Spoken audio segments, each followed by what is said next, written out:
Bienvenue au Lapri News, où nous vous enseignons sur le monde. Aujourd'hui, nous allons parler d'une guerre civile qui est souvent oubliée au Moyen-Orient.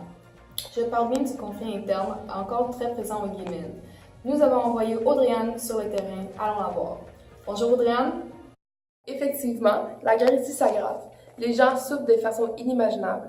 Au moins 19,3 des Yéménites ici n'ont pas accès à l'eau potable et n'ont pas de système d'assainissement.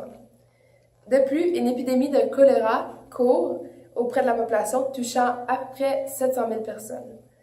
Ces conditions vont à l'encontre des droits humains, puisque tous ont le droit à un minimum d'hygiène.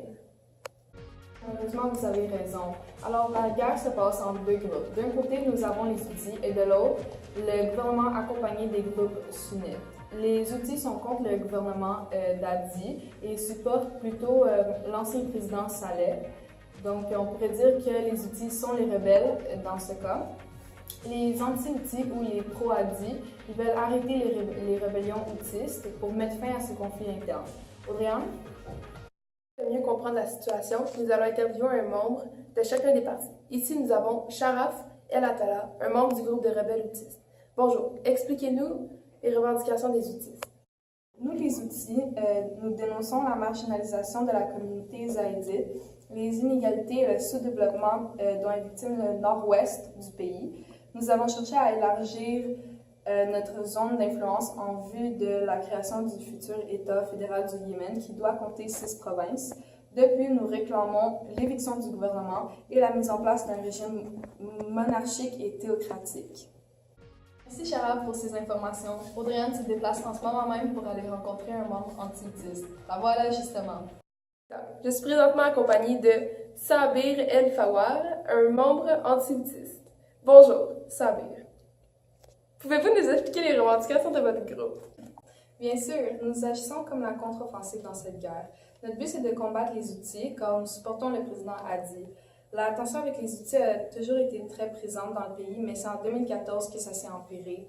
Quand le président a augmenté le prix du carburant, les outils ont réagi violemment et se sont emparés de la ville de Sanaa, la capitale.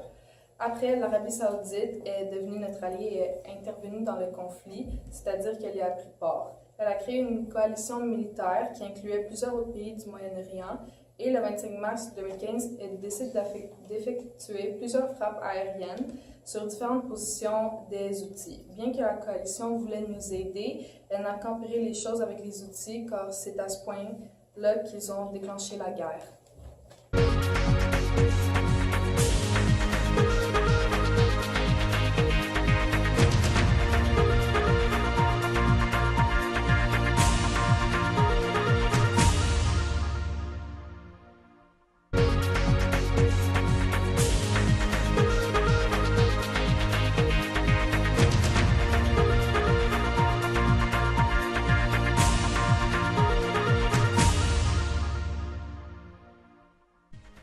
Parlons des conséquences maintenant.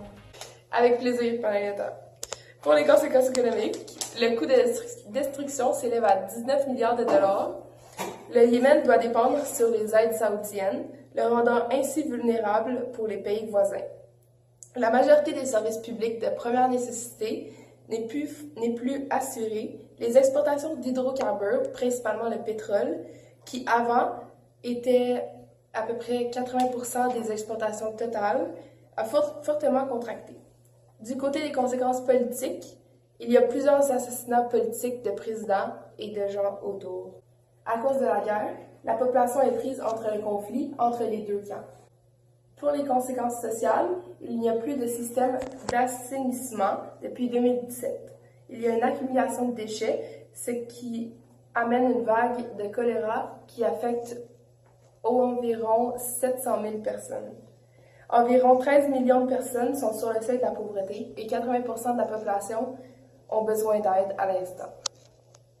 Sur le plan international, les États-Unis sont accusés d'avoir bombardé des civils. On assiste à une démission autant dans les gouvernements que dans les organisations pour la paix, comme dans l'Union européenne.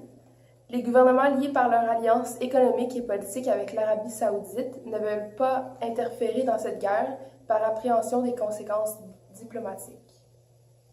Adrienne, c'est la fin pour notre reportage. Merci d'avoir regardé l'après-news en direct du Yémen. À la prochaine!